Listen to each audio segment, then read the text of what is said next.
se produjo una verdadera cuestión con respecto a la situación del coronavirus.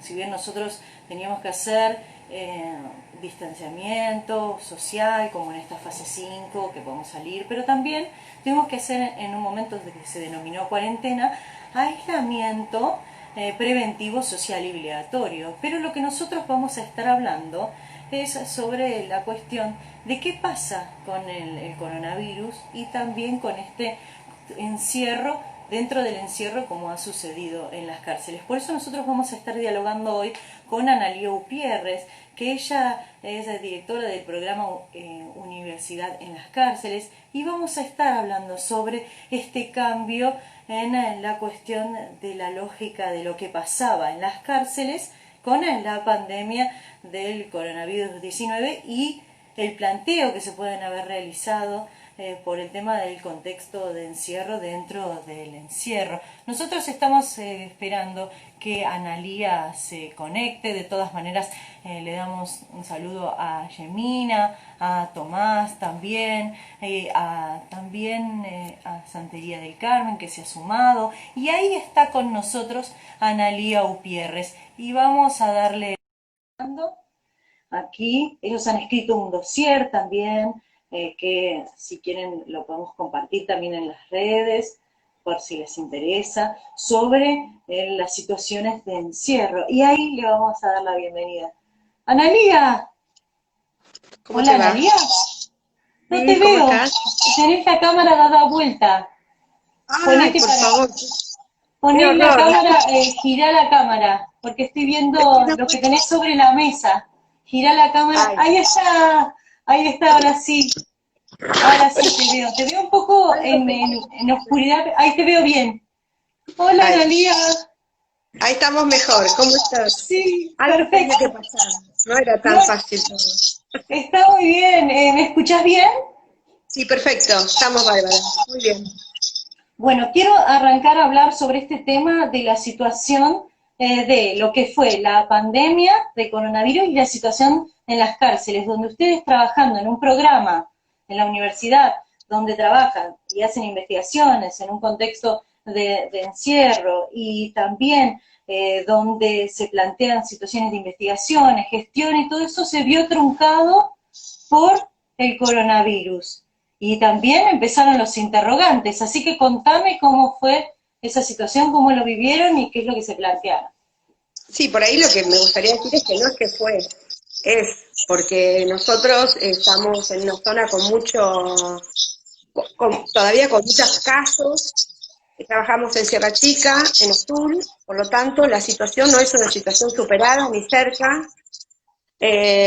Lo más difícil fue, diría, los primeros meses, donde el cierre de la cárcel se produce y deja afuera la posibilidad de que las familias ingresen, que ingresemos solo docentes, lo que implica que también dejaron de tener contacto con el afuera, con el recibir alimentos, el recibir medicina, ropa, digamos que el que ingresa no solo ingresa, sino que es el que asiste muchas veces a las personas con sus necesidades básicas.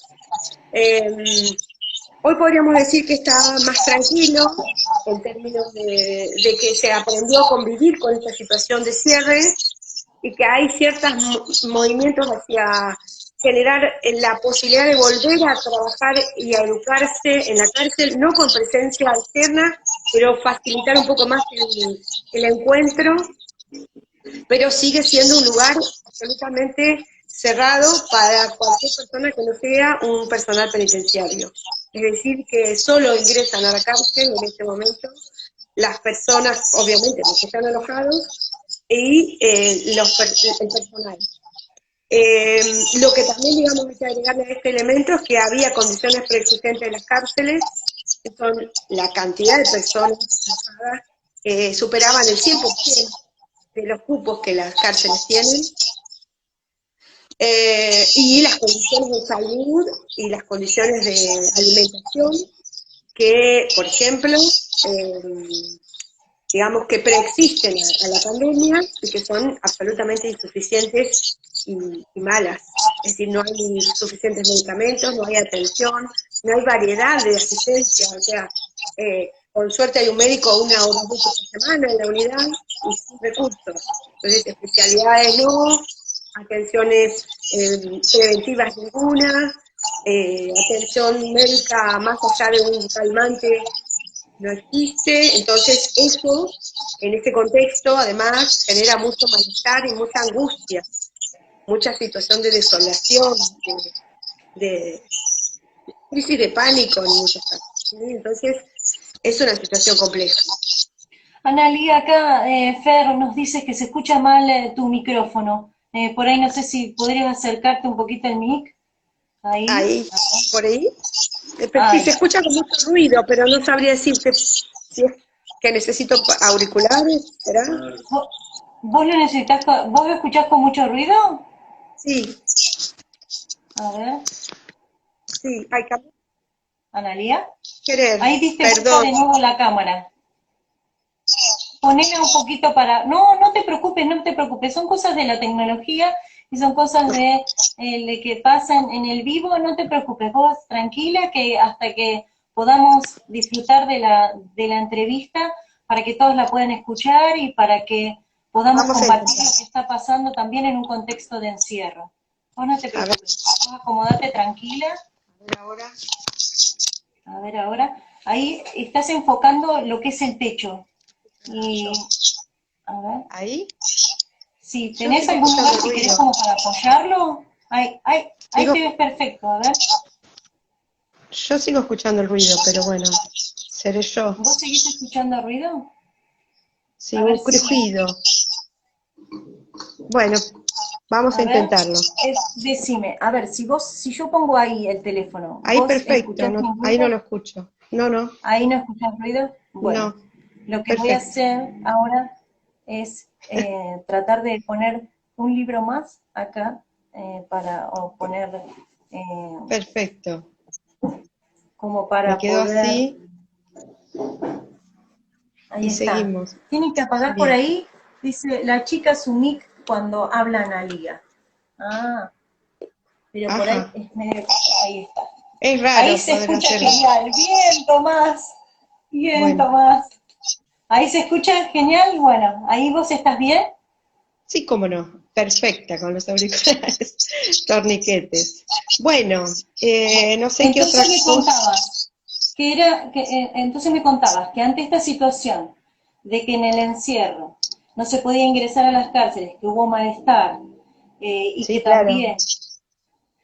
también esta problemática es el encierro, dentro del encierro que vos me decías que todavía no había finalizado, ¿cuáles han sido los Ujú. interrogantes que ustedes se han planteado desde el trabajo que vienen realizando en las cárceles? Bueno, una de las cuestiones que nosotros nos planteamos es cómo mantener el vínculo con las personas alojadas, como con nuestros estudiantes, cómo, digamos, dar cuenta de que podemos acompañarlos, que podemos sostenerlos anímicamente, sostenerlos en términos, digamos, en principio nuestro interés era mantener vínculo pedagógico, porque nosotros tenemos alumnos que estudian carreras de grado, tenemos también talleres, y la idea es, bueno, ¿cómo hacer en estas condiciones para sostener al menos esto que es una actividad que se describe como la libertad, la oportunidad de hacer otra cosa, el contacto con la calle, el tener la posibilidad de pensar situaciones diferentes a la cárcel, salir de la cárcel es básicamente lo que se plantea cuando las personas asisten a experiencias, a propuestas, a espacios de la universidad. Es como salir en ese mientras tanto de la cárcel. Entonces, una de las cosas que se dio es que la gente dejó de ir a trabajar, dejó de ir a estudiar, y las 24 horas, al principio, adentro del pabellón. Y, digamos, hay que ponerse en ese lugar, ¿no? Conviviendo con tantas otras personas, con diferencias de intereses. Entonces, lo primero que intentamos es pensar, bueno, ¿cómo hacer para mantenernos en contacto? Una de las cosas que sucedió en Provincia de Buenos Aires es que se habilitó el uso de los teléfonos celulares, se permitió por este periodo. Entonces, esto hizo que pudiéramos empezar a tomar contacto con muchos y muchas de nuestros alumnos. Y una de las cosas que empezamos a hacer ya en el último mes, diría, desde junio para acá, es que pudimos poner algunos de los talleres de extensión, como el de teatro, de cine, ahora un taller de informática, y uno de literatura, a través de diferentes dispositivos, como es esto, el WhatsApp fue uno de los recursos que estamos usando, y el cuadernillo, es decir, cómo acompañar. Pero por otro lado, lo que nos volvió como cuestión muy fuerte, me parece a mí muy interesante, es la capacidad de organización de los estudiantes universitarios para gestionar, por ejemplo, la reducción de la violencia al interior de la cárcel. En el caso de una de las unidades, un grupo de estudiantes tomó como responsabilidad institucional, diría, de acuerdo y en acuerdo con las autoridades de la unidad, la confección de escritos para el conjunto de detenidos de esa unidad, para poder pedir beneficios o pedir una prisión alternativa en ese periodo, que era algo que la gente necesitaba y que no había modo de que lo hicieran bajo su propia forma. Digo, muchas veces las personas que están detenidas tienen escasa trayectoria educativa, digamos, los caminos de la justicia son bastante difíciles de conocer, el lenguaje es un lenguaje muy particular, y los universitarios lo que constituyeron es un grupo de asistencia jurídica para otros detenidos de esa unidad y poder de ese modo llevar cierta tranquilidad de que habían podido hacer sus propias peticiones. Esto para nosotros es algo muy valioso porque da cuenta de una capacidad de organización, de respeto, de trabajo colaborativo, que podríamos definir casi de ciudadanía, en términos de reconocer al otro como un otro del que yo puedo acompañar, habilitar la palabra y no recurrir a la violencia para un reclamo. Eso me parece que es como una cosecha, si querés, del trabajo, porque la cárcel todo el tiempo... Sí, te escucho, perdón. Sí, sí. No, porque esto que vos decías, bueno, pero es una reconstrucción de una persona como sujeto social para que poder reinsertarse en la sociedad, que es de distinta manera a lo que también por ahí se plantea a nivel social, de que es un sujeto que pierde totalmente los derechos y entra a una unidad carcelaria y a partir de ahí se organiza todo para que pueda tener el castigo y no verlo como un sujeto de derechos. Esto Claro, es lo que ustedes de hecho lo que se pierde es el derecho de la libertad ambulatoria. El resto de derechos las personas lo deben conservar, lo deben tener. Por lo tanto, claramente la cárcel restringe y además todo el tiempo hay mucho uso de la violencia sobre las personas detenidas. La violencia puede ser física o puede ser una violencia de carácter simbólica.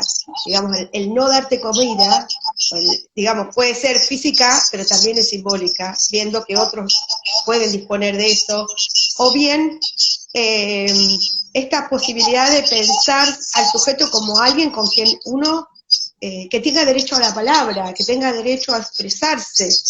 Digo, estas cuestiones, la cárcel todo el tiempo te restringe, o genera circuitos donde hay algunas personas que son también detenidos, que trabajan para el servicio, que tienen determinados privilegios que no los tendrían otros que no están trabajando en vinculación con el servicio. No sé si me explico. Es muy, muy particular la gestión de la cárcel. La gestión de la cárcel en provincia de Buenos Aires no podría ser si no hay un grupo de personas detenidas que sean funcionales a las políticas de gestión penitenciaria. No es solo el penitenciario el que gobierna, sino que hay detenidos que son parte de ese proceso. ¿Sí? Bueno, y muchos de ellos tienen, mientras están en ese lugar, acceso a mejor vida adentro de la cárcel, por ejemplo. Entonces esto genera muchas violencias, múltiples, ¿sí? Y lo que yo estoy mostrando con este pequeño detalle, que por ahí es como como de análisis, es cómo determinadas prácticas formativas en el campo de la educación universitaria estarían generando condiciones para otro tipo de construcción vincular de estas personas en la detención, ¿sí?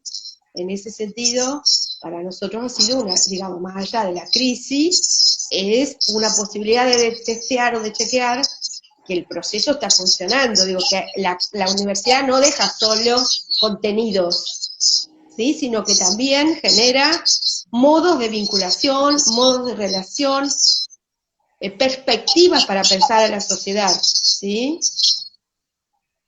Sí, y también estaba pensando en esta cuestión como para repreguntarte sobre estos nuevos modos de pensarse en la universidad, en este caso de la situación de pandemia, ha sido también una política de debate interior, de decir, bueno, hasta acá nosotros tuvimos una construcción y una modalidad y a partir de ahora hay que remodificar ciertas cosas, se han descubierto con nuevos desafíos. Sí, claro, porque no es sencillo pensar cómo dar, por ejemplo, teatro, que es uno de los talleres que está en este momento. Nosotros cada 15 días las profesoras ingresan a la unidad penal de mujeres y de pronto no se puede entrar. O no doy teatro o pienso una alternativa.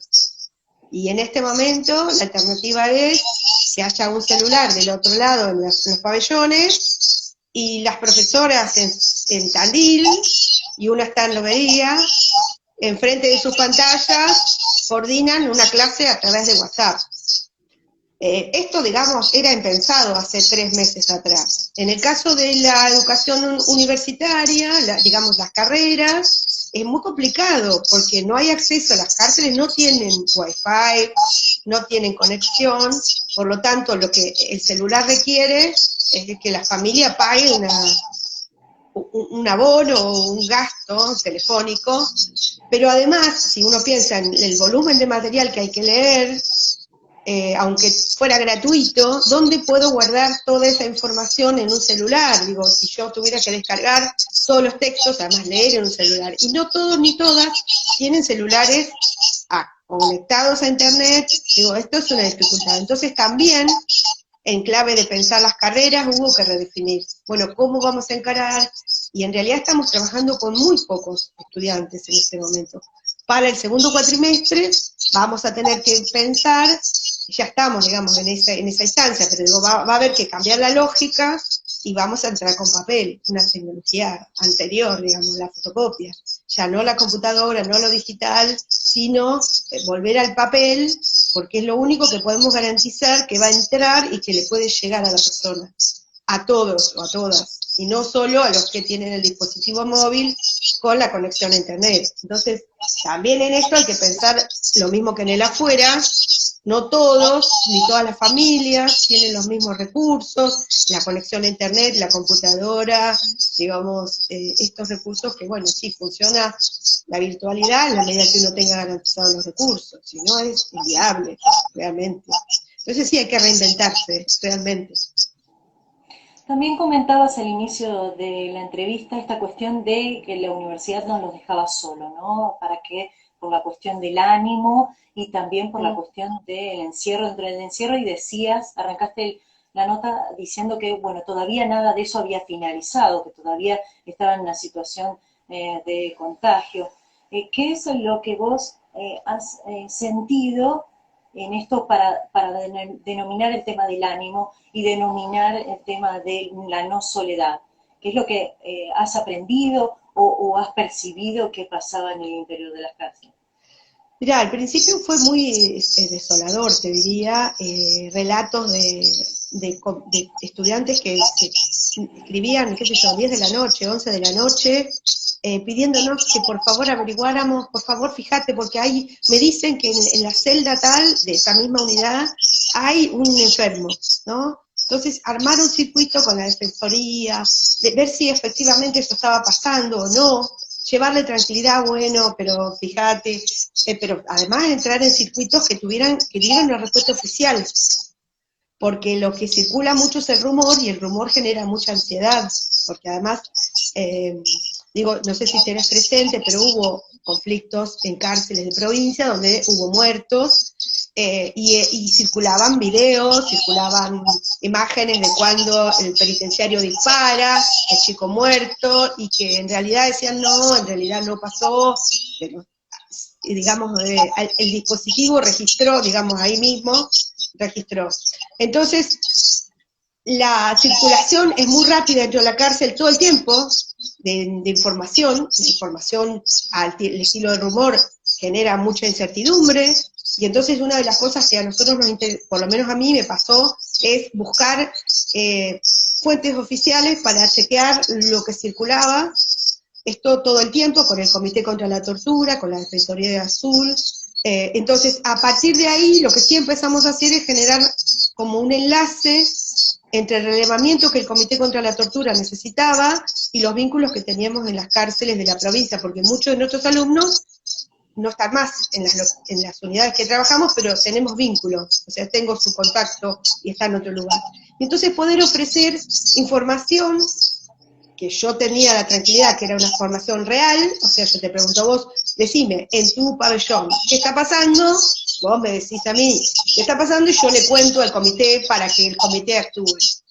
Y ese fue el primer trabajo que hicimos, fue el enlace entre personas detenidas de distintas unidades con el comité, con la defensoría, y relevar información que luego fue parte de un informe que el comité hizo, en función de qué personas estaban afectadas en salud, qué condiciones tenían, cuáles eran esas afecciones, para poder tener material de primera mano, chequeado, y en esto los universitarios fueron parte también, colaborando en ese relevamiento, que lo que a mí, por ejemplo, me impactó mucho es descubrir en la inmensa cantidad de gente que tenía problemas respiratorios contraídos en la cárcel, cuestiones de asma, TBC, vinculados con infecciones de VIH. Entonces tenías un cuadro de una persona con problemas respiratorios, con una, o que tenía activo o había tenido TBC, que había tenido una internación, digamos, y estamos en un contexto de distanciamiento inexistente.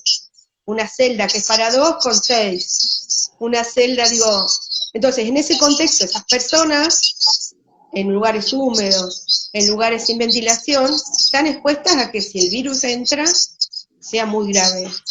Y esto fue, digamos, sigue siendo la amenaza más fuerte, ¿sí? Que ingrese el virus al penal. Y entonces era posible implementar por ahí medidas preventivas en este contexto de encierro, o se hizo Y muy complejo. lo Porque hubo preventivo también alternativas a nivel provincial del tema de generar otros espacios para que poder también esta sobrepoblación poder alivianarla. ¿Cómo lo han vivido ustedes? Mirá, la alternativa es que la justicia hubiera dado la posibilidad de penas alternativas a la prisión, no la liberación de presos como se dijo, sino la posibilidad de penas alternativas, o sea, que la gente vaya a cumplir la pena en su casa con el control necesario, o bien gente que estaba próxima a salir, que hubiera salido, digamos, si estás a 3 meses, a 4 meses de tu libertad, sería anticipar 3 meses o 4 meses, porque salir, vas a salir, aunque el delito que haya hecho. Digamos, creo que ese es el punto que se usaron a los medios como un resorte para que la sociedad en su conjunto reclamara la no salida de las personas presas, cosa que pasó en Argentina, como no pasó en otros países, y fueron muy pocos los que lograron, muy pocos los que lograron un beneficio que tuviera que ver con una pena alternativa. Eso sería la posibilidad de distanciamiento, está ahí. Es decir, que si en vez de tener en este momento, en la región, digamos, en la que estamos nosotros, en complejo zona norte, zona centro, norte y sur, hay alrededor de 7.000 personas. En realidad no hay capacidad para 7.000 personas, ¿sí? Entonces, lo que tendríamos que tener es la mitad de las personas. ¿Sí? La mitad de las personas... 7.000 personas más detenidas No, detenidas en estos complejos que son donde la UNICEN tiene referencia, digamos, ¿sí? Pero, por ejemplo, la unidad 38, por decir una, que es una de las de Sierra Chica, que debería tener 600, 700 personas, supera los 1.000, ¿sí? Entonces, esas personas que no están contabilizadas como un espacio físico, pero están, digamos, están amontonadas, están sobrepoblando el espacio y es muy difícil el distanciamiento.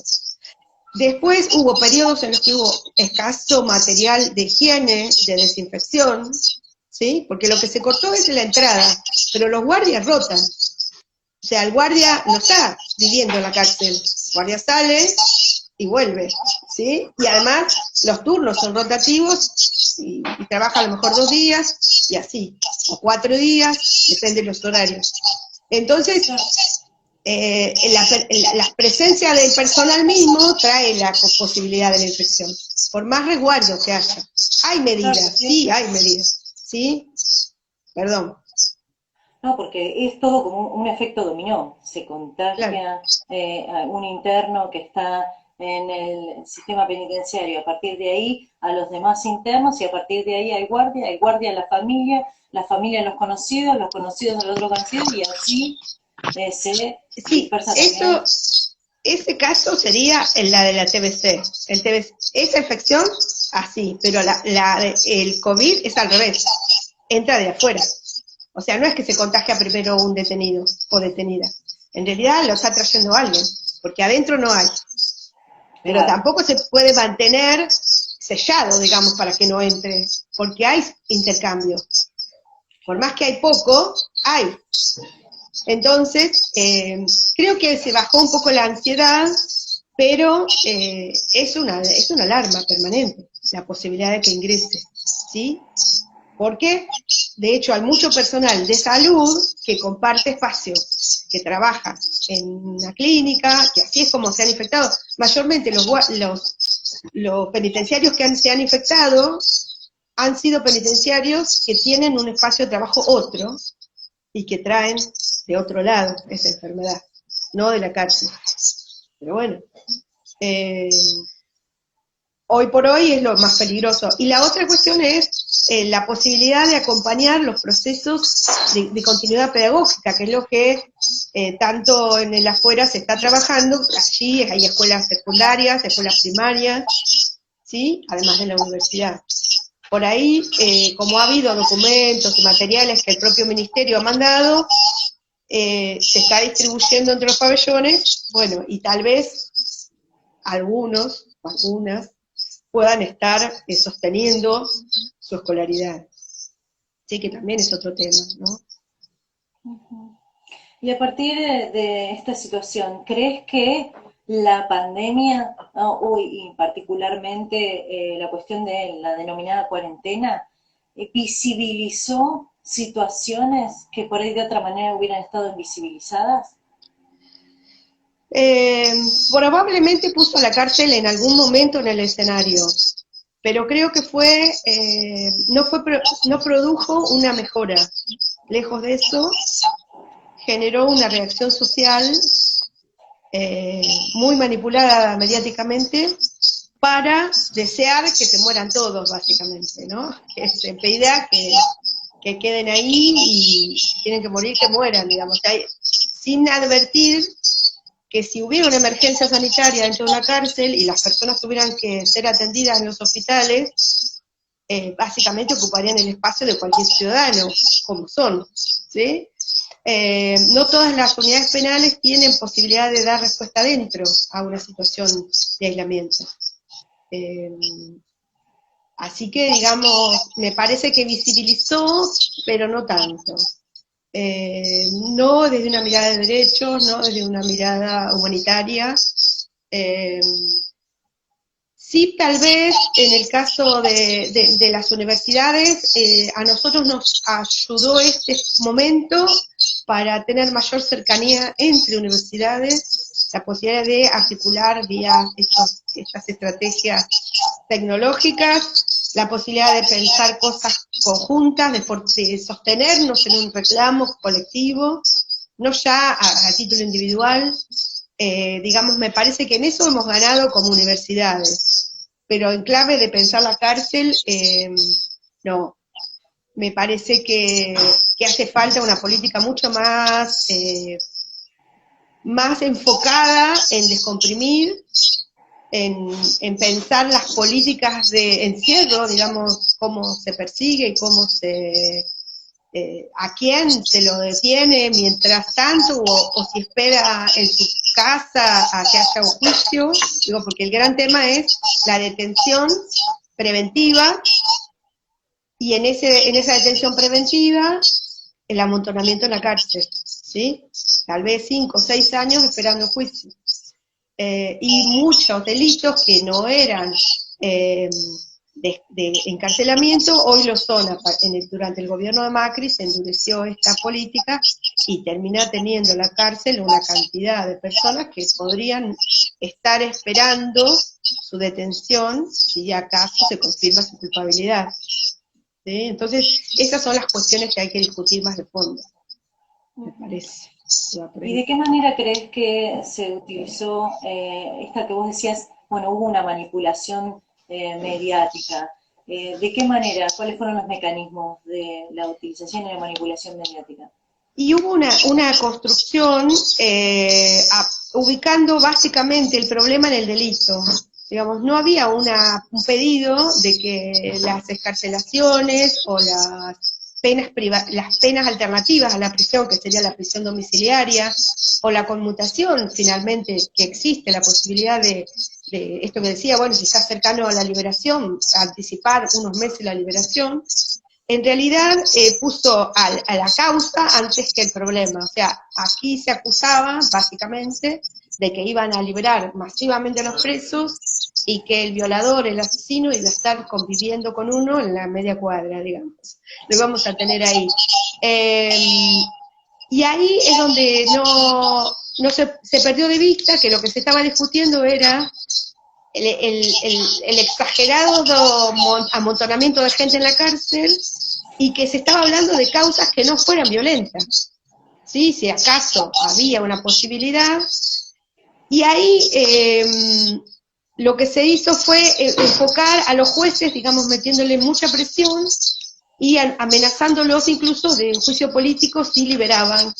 Por lo tanto, los jueces se abstuvieron, incluso hubo una medida del Comité contra la Tortura, un habeas corpus colectivo que luego fue rechazado, que hubiera realmente permitido que un grupo de gente pudiera transitar este tiempo en la casa, y eso generaría mejores condiciones de habitabilidad de la cárcel para los que estaban adentro. Pero bueno, y se corrió de eje la posibilidad de que fuera una decisión política, porque también podría haber sido una decisión política del Ejecutivo, pero se dejó librado entonces a que los jueces decidan, y la presión mediática hacía que los jueces se sintieran expuestos, por lo tanto todo el mundo se quedó quietecito en su lugar, sin dar respuesta. Y la respuesta fue, yo pregunté, por ejemplo, en lo que es Azul, en la Defensoría, y no quiero decir un número que no es, pero algo así como que de 70 pedidos, no más de 8 se le había dado respuesta positiva, ¿sí?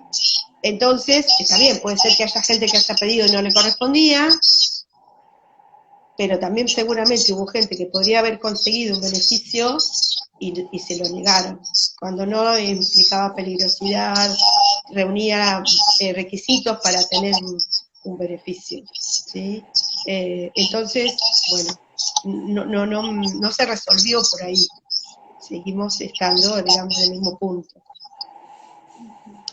Analía, y lo último, ya que te pregunto y no te robo más tiempo, en esta cuestión de todo este proceso y los años que venís trabajando también en tema de la universidad y las cárceles, ¿cuál es el aprendizaje, el mayor aprendizaje que has tenido como para compartir con nosotros? Muchos, la verdad que muchos. A ver, lo que podría pensar, yo vengo de educación, mi campo es la educación, o sea que lo que me parece a mí que la cárcel te muestra es que hay que pensar la educación más allá del contenido, que educar no es solo llevar información, que estos procesos tocan a las personas y nos tocan a los profesionales, a los docentes que estamos allí, o sea que no podríamos no involucrarnos. Trabajar en la cárcel implica involucrarse. Como creo que pasa en cualquier otro lugar, pero muchas veces hacemos como que no nos involucramos y pasamos por los lugares sin que nos toquen. Lo que sí hay que ser muy cuidadoso, muy cuidadosa, es el resguardar tu integridad, si querés, afectiva, porque la cárcel te invade, todo el tiempo se hace presente. Entonces hay que ser todo el tiempo, ¿no? Y entonces, en esto la investigación ayuda mucho a objetivar lo que a uno le pasa en la cárcel. ¿Sí? En mi caso, puntualmente, diría que desde que empecé a producir sobre la cárcel, me permite trabajar mejor en la cárcel. Porque lo que pasa es que la cárcel te obliga, que es el formato carcelario, a vivir en permanente emergencia. O sea, dando respuesta a situaciones imprevistas todo el tiempo. Y todo lo que se planifica cuesta mucho que se resuelva en el formato del plan. Por contingencias como hoy no sale nadie, hoy está nublado, entonces amenaza lluvia, no va a haber clase, hoy hubo tiros y entonces no salen, llegas a la entrada y no puedes ingresar, hoy a este muchacho que era el que había organizado todo, lo trasladaron. Digo, todo el tiempo estás trabajando con la emergencia. Entonces, aprender a objetivar para poder interpretar y enfocar mejor el trabajo, ese es un gran aprendizaje, que no te pasa en general en otros contextos educativos, ¿sí? Entonces, me parece que eso, el reconocer el deseo de aprender en tantas personas adultas, que además reconocen que nunca hubieran imaginado que para ellos era la universidad. Digamos, eso me parece que es de un valor inmenso por ahí para los sectores medios, como en mi caso, que llegamos a la universidad casi como un paso más obligado. A veces, si uno se pone a pensar, no advierte la lejanía, la inviabilidad para grandes sectores de la comunidad el llegar a la universidad. Incluso digo a la extensión, ¿sí? Porque tenemos ahora un programa de radio al aire donde hay gente que no va a la universidad, pero sí hace radio con nosotros y se sienten de la universidad, aunque no hagan las carreras, ¿no? Y valoran mucho la oportunidad de que la universidad les da de estar en ese espacio. Entonces, me parece que lo que hay que abrir es bajar los muros de la universidad, es otro aprendizaje urgente. No es solo la cárcel la que tiene muros, sino que es la universidad también, y hay que bajarlos, y la universidad tiene que ser más receptiva, más abierta, más amplia, más generosa, en todo lo que tiene adentro, digamos, abrir, ¿no? Para lo colectivo.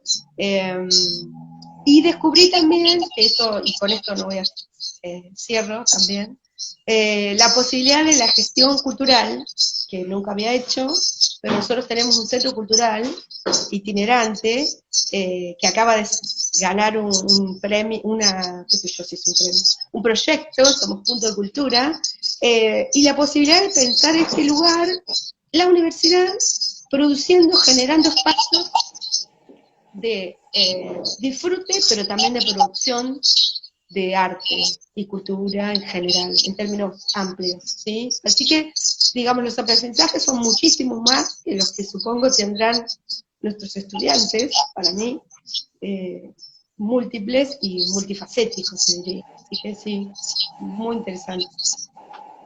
Analía, queda mucho más para descubrir sobre el tema del musguito, el punto Seguramente. cultural itinerante y todo eso. Ya tendremos oportunidad, si la pasaste bien, como para encontrarnos Sí, nuevamente. Te seguro. agradezco un montón tu No, al contrario. predisposición y te agradezco un montón toda la explicación que nos has dado. Y fuerza que ahí en Olavarría todavía hay muchos contagios y están ahí Sí, tremendamente con el tema del sí, virus. terrible, la verdad que sí, Así que estamos mal. te mando un beso enorme y muchísimas gracias. No, al contrario, gracias a vos. Un abrazo, Gracias, adiós. chao, chao. Gracias Chao, también chao. a todos los que se han conectado, a todos los que han formado parte de esta entrevista. Nosotros también la vamos a subir a través del Facebook y también a través de Twitter. La pueden encontrar también para que la puedan ver en otro momento. Gracias a todos los que se han conectado. Gracias a Tomás, a Adriana, a Fer. Gracias a todos, a Marcos, a Jorge. Gracias. Gracias, ha pasado con nosotros Analía Gutiérrez, que trabaja en el programa de cárceles. Que tengan un lindo fin de semana y si Dios quiere, la semana siguiente nos volvemos a encontrar con más vivos de Instagram. Gracias, pásenla bien. Chao.